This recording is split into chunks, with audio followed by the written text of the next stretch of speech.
Assalamualaikum warahmatullahi wabarakatuh. Di sini kelompok 8 akan menjelaskan tentang pemasaran online dan offline. Silahkan disimak ya. Saya akan menerangkan mengenai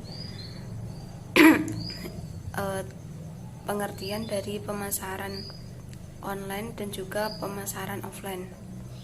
Yang pertama, pemasaran itu dari bahasa Inggris itu marketing, yaitu aktivitas menciptakan dan memasarkan produk berupa barang atau jasa ke pelanggan atau masyarakat umum. Terus juga ada dari salah satu pengertian dari ahli, yaitu direksi AMA, American Marketing Association, yaitu proses mengatur aktivitas organisasi untuk menciptakan, mengkomunikasikan, dan menawarkan produk atau jasa yang memiliki nilai bagi pelanggan, mitra, dan juga masyarakat. Yang selanjutnya ada pengertian pemasaran dari Philip Kotler, yaitu pemasaran merupakan seni dan ilmu mengeksplorasi, menciptakan, dan memberikan nilai untuk memenuhi kebutuhan pasar yang menguntungkan. Terus dari pengertian pemasaran online sendiri itu yaitu merupakan pemasaran yang dilakukan melalui sistem online, interaksi yang menghubungkan pelanggan dengan penjual secara elektronik, yang tujuannya itu untuk menjangkau pasar yang lebih luas dan memperoleh keuntungan yang besar karena memiliki pelanggan yang amat banyak. Selanjutnya ada pengertian online marketing dari para ahli seperti Armstrong dan juga Kotler pada tahun 2004.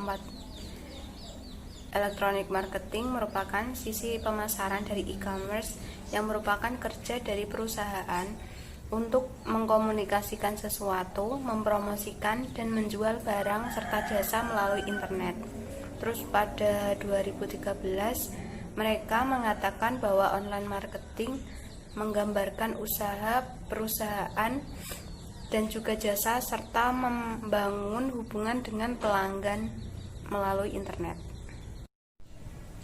Selanjutnya ada offline marketing atau direct selling, yaitu sebuah metode penjualan langsung di mana produsen mendekati pelanggan potensial secara langsung dengan produk, barang, atau jasa yang ditawarkan. Terus ada pengertian dari para ahli. Yang pertama dari David, offline marketing digambarkan sebagai proses dari pendefinisian, pengantisipasian, pembuatan, dan pemenuhan kebutuhan serta keinginan konsumen untuk produk dan juga jasa. Selanjutnya ada marketing mix atau merupakan bauran pemasaran, merupakan kombinasi dari variabel atau kegiatan yang merupakan inti dari sistem pemasaran.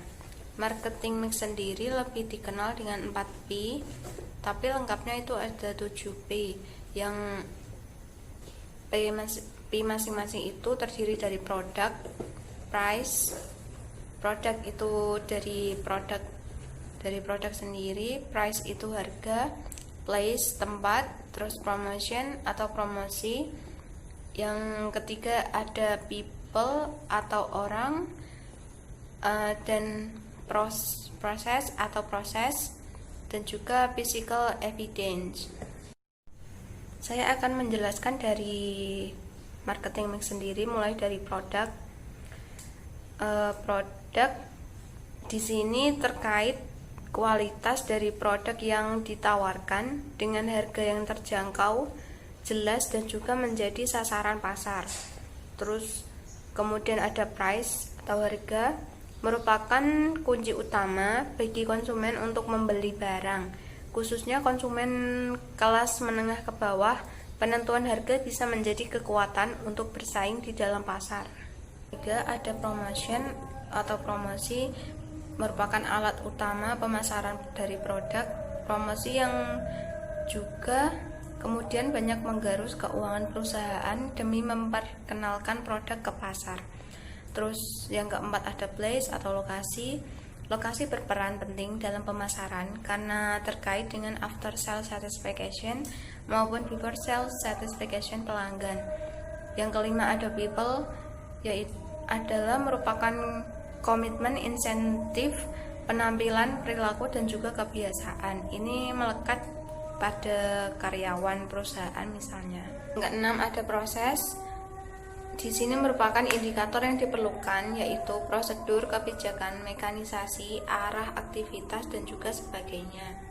Yang terakhir ada physical evidence atau bukti fisik, yaitu lingkungan, warna, tata letak, dan juga fasilitas tambahan. Ini terkait dengan packaging yang disajikan untuk menarik minat konsumen. Selanjutnya saya akan menjelaskan tentang konsep pemasaran. Pasti udah jelas ya tentang pemasaran online dan pemasaran offline. Nah, di sini saya akan menjelaskan tentang bagaimana sih konsep pemasaran itu. Sebelumnya kita mengetahui pengertiannya dulu ya.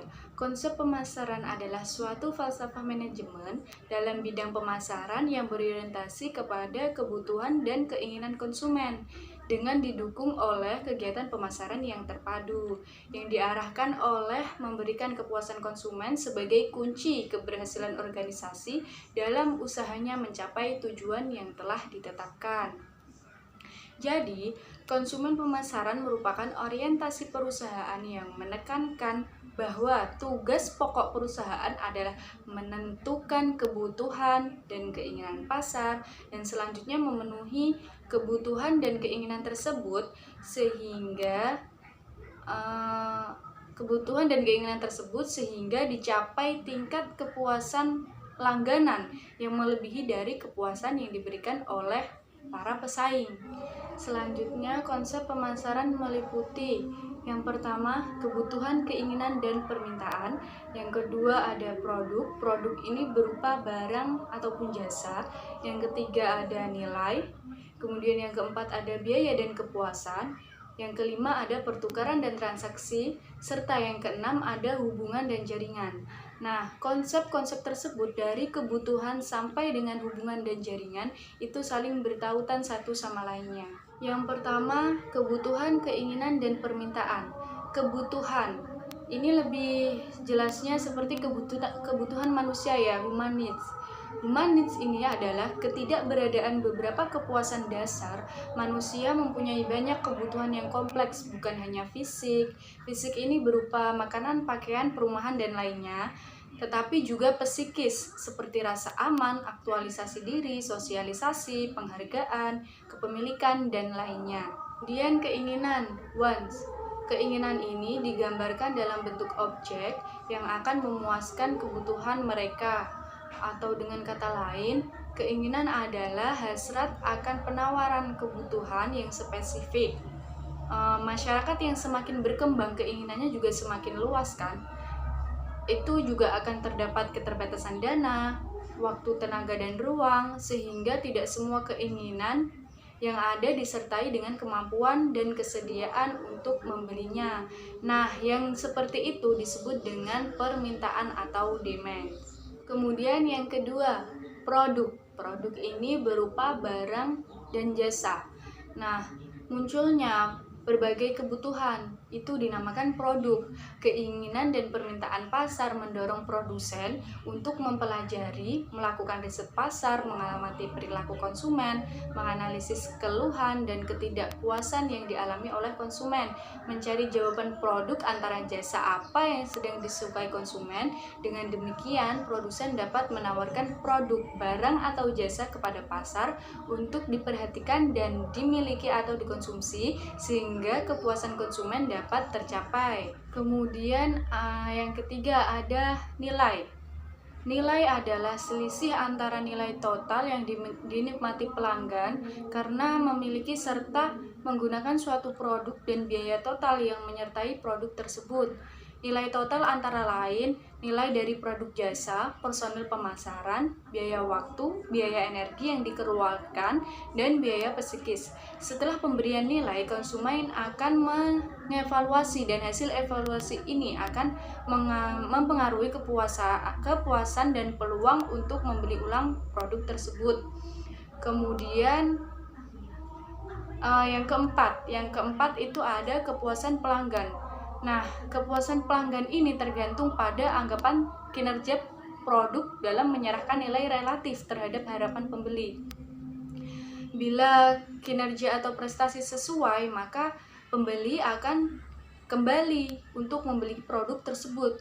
Namun, apabila relasinya tidak sesuai, maka pembeli mungkin akan berpikir lagi, aku nggak akan beli produk di situ lagi lah, ini produknya tidak bagus. Nah, itu dinamakan kepuasan pelanggan. Kita bisa mengetahui kepuasan pelanggan itu apabila pelanggan sudah membeli produk yang telah kita jual. Ada pertukaran dan transaksi. Pertukaran dan transaksi ini sering kita lihat di berbagai hal, bahkan kita sudah mencobanya sendiri. Seperti kita membeli suatu barang, itu namanya pertukaran antara uang dengan produk barang tersebut. Itu dinamakan dengan pertukaran transaksi. Nah, dalam beberapa hal, agar hubungan dapat tercipta dalam jangka panjang, terdapat beberapa hal yang harus dipahami, antara lain, pertama, saling mempercayai dan saling menguntungkan.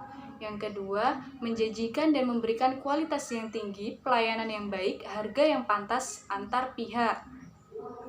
Karena jika harganya lebih tinggi, otomatis pembeli akan berpikir 2 kali untuk membeli produk kita. Jadi kita setarakan dengan harga pasar. Kemudian yang ketiga, menghasilkan ikatan ekonomi, teknik, dan sosial yang kuat antar pihak yang berkepentingan, seperti penjual dan pembeli. Siapapun yang akan memberi barang, pasti dia mementingkan barang tersebut. Nah, itu yang dinamakan menghasilkan ikatan ekonomi, teknik, dan sosial yang kuat antara pihak yang berkepentingan. Kemudian yang keempat, ada menekan biaya transaksi dan waktu pencarian pelanggan. Di jual beli atau di pemasaran itu pasti kita akan menemui transaksi. Nah, di mana transaksi itu akan mencari pelanggan yang akan membutuhkan produk kita tersebut itu tadi. Kemudian yang kelima, ada pasar.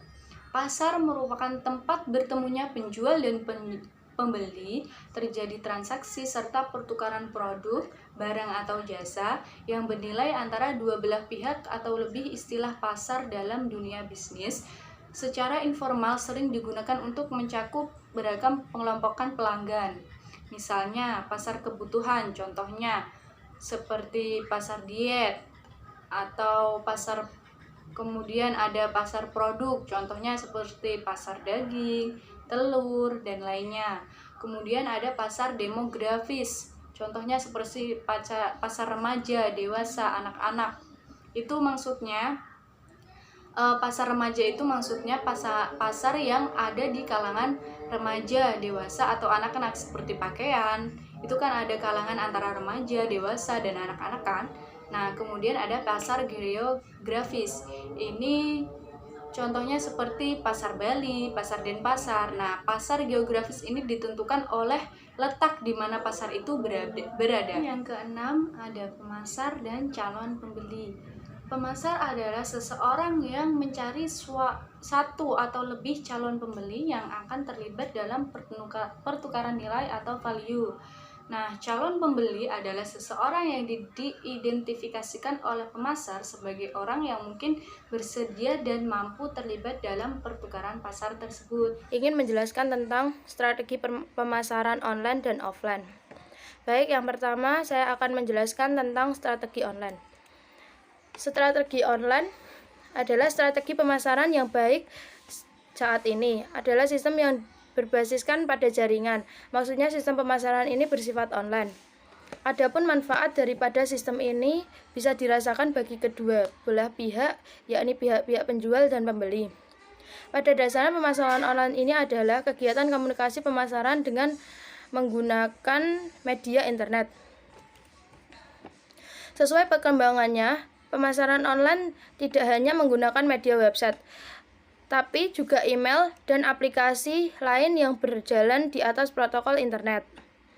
Bagi para penjual, menerapkan sistem-sistem seperti ini berarti mengakses pengeluaran yang biasa dikeluarkan dalam sistem kami.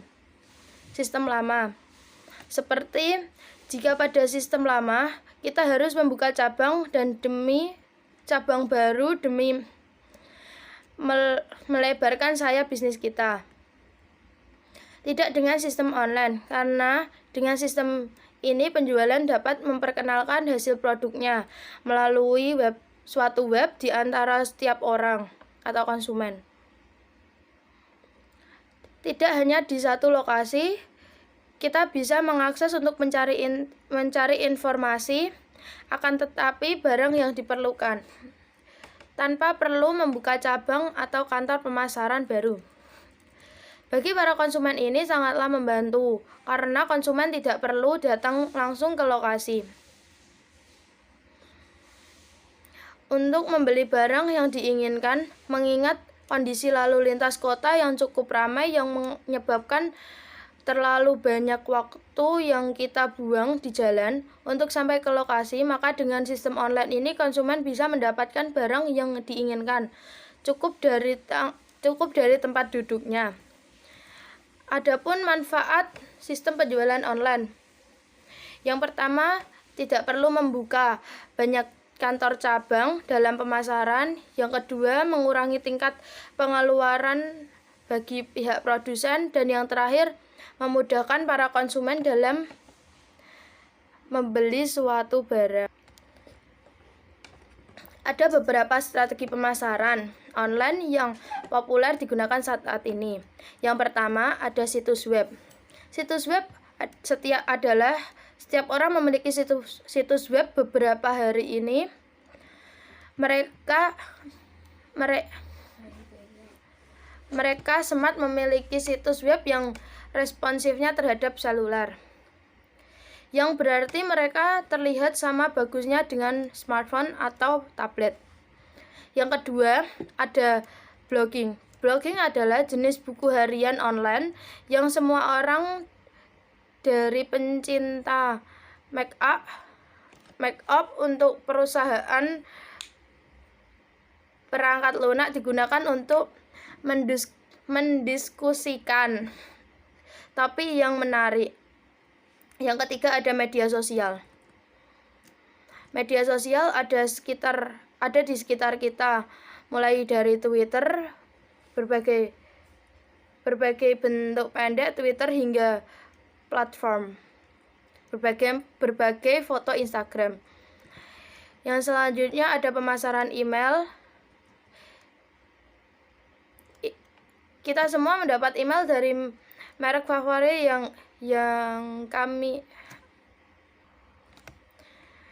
Kita semua mendapatkan email dari merek favorit kami yang merinci produk baru, menawarkan promosi, dan memberikan informasi lebih lanjut. Yang selanjutnya ada pajak, ada bayar per klik atau iklan. Yang selanjutnya iklan menggambar. Di sini ada contoh pemasaran online. Berikut ada 3. Yang pertama, Canon mengiklankan kata kunci pencarian yang berkaitan dengan fotografi di Google atau di Yahoo. Yang kedua ada Wolford.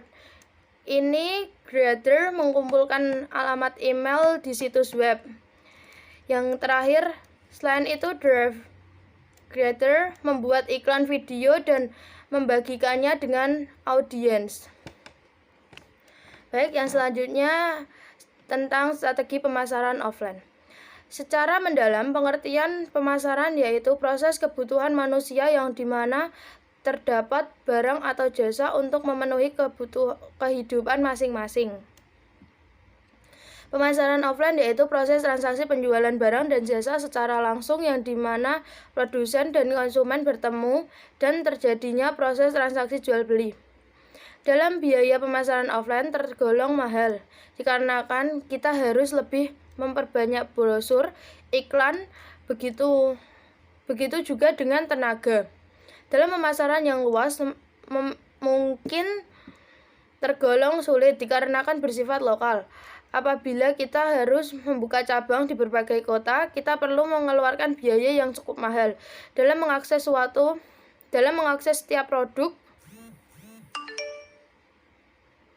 dalam offline ini tergolong sulit dikarenakan apabila pihak produsen membagikan brosur. Yang selanjutnya saya akan menjelaskan strategi pemasaran offline. Secara mendalam, pengertian pemasaran yaitu proses kebutuhan manusia yang terdapat barang atau jasa yang memenuhi kebutuhan masing-masing. Pemasaran offline yaitu proses transaksi penjualan barang dan jasa secara langsung, yang dimana produsen dan konsumen bertemu dan terjadinya proses transaksi jual beli. Dalam biaya, pemasaran offline tergolong mahal dikarenakan kita harus lebih memperbanyak brosur, iklan, begitu juga dengan tenaga. Dalam pemasaran yang luas mungkin tergolong sulit dikarenakan bersifat lokal. Apabila kita harus membuka cabang di berbagai kota, kita perlu mengeluarkan biaya yang cukup mahal. Dalam mengakses setiap produk dalam offline ini tergolong sulit dikarenakan apabila pihak produsen membagikan brosur kepada pelanggan, kemudian pelanggan susah untuk menemukan alamat dari toko tersebut, maka tidak banyak orang datang ke tempat usaha itu. Pada zaman sekarang sudah banyak kemajuan yang terjadi dalam pemasaran, yaitu pemasaran online maupun offline.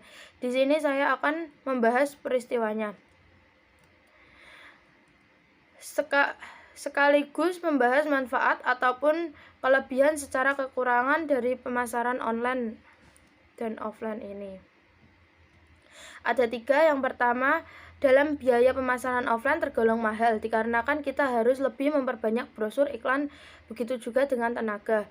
Yang kedua, dalam pemasaran yang luas mungkin tergolong sulit dikarenakan bersifat lokal. Apabila kita harus membuka cabang di berbagai kota, kita perlu mengeluarkan biaya yang cukup mahal. Yang terakhir, dalam mengakses setiap produk dalam offline ini tergolong sulit dikarenakan apabila pihak produsen membagikan brosur kepada pelanggan, kemudian pelanggan susah untuk menemukan alamat dari toko tersebut, maka tidak banyak orang datang ke tempat ini. Adapun strategi pemasaran offline yang masih melakukan ada beberapa. Yang pertama, bagikan kartu namanya. Yang kedua, donasikan hadiah, sertifikat hadiah atau produk sebagai hadiah kontes. Yang ketiga, bicara di acara. Yang keempat, berkomunikasi dengan publikasi. Yang kelima, kirim surat siput. Yang keenam, buat panggilan dingin. Yang ketujuh, berpartisipasi dalam pemeran dagang. Yang ke-8, ubah kemasan atas presentasi Anda. Yang ke-9, rayakan keberhasilan. Yang ke-10, mensponsori acara. Cara pemesanan online. Cara pemesanan offline. Yang pertama, ada kontak inspirasi. Yang kedua, ada program hadiah loyalitas. Yang ketiga, ada Alibaba Group. Yang keempat, ada Coca-Cola Sport Import. Yang kelima, ada McD. Yang keenam, ada Adidas. Saya akan menjelaskan mengenai pemasaran tinjauan ekonomi Islam dalam pemasaran online dan offline. Sebelum membahas mengenai tinjauan ekonomi Islam dalam pemasaran online dan offline, hendaknya kita harus mengetahui prinsip-prinsip ekonomi Islam, yaitu diantaranya yang pertama prinsip tauhid, kemudian prinsip keadilan, prinsip maslahah, prinsip ta'awun, dan prinsip keadilan. Nilai-nilai dalam prinsip syariah menjadi semacam spirit dalam setiap tindakan dan transaksi bisnis yang terjadi sepanjang proses mencapai keberlangsungan usaha tersebut. Dalam pemasaran, pemasar dituntut untuk bersikap tidak kontradiksi secara sengaja antara ucapan dan perbuatan dalam bisnisnya. Maka, hal-hal ini berlaku juga pada pemasaran online dan offline. Keduanya harus menjalankan aturan-aturan sesuai syariat Islam. Berikut adalah sikap yang harus dilakukan oleh seorang pemasar. Yang pertama, Dalam sistem pemasaran wajib memenuhi nilai kejujuran dalam menyampaikan dan menginformasikan produknya. Yang kedua, tidak boleh berlebihan dalam menyampaikan suatu barang atau produk. Tidak boleh mencela atau mengolok-olok barang atau jasa perusahaan lain.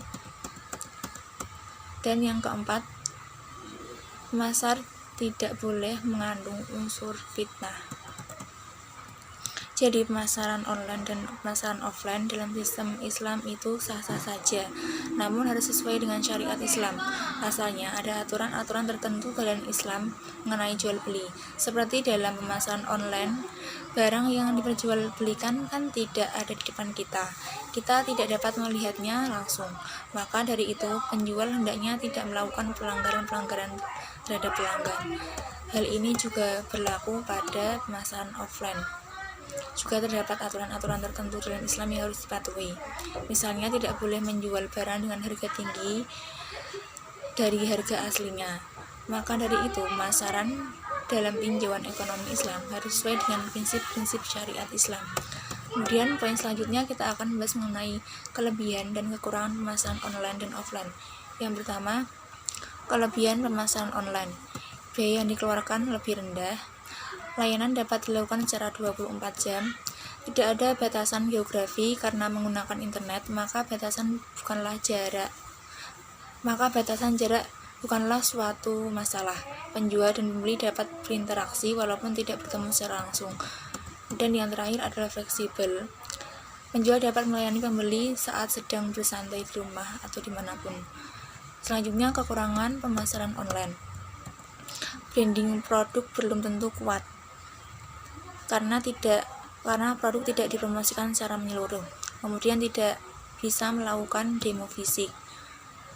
Sering terjadi penipuan barang. Kemudian fisik dan kualitas barang tidak sesuai dengan yang diharapkan.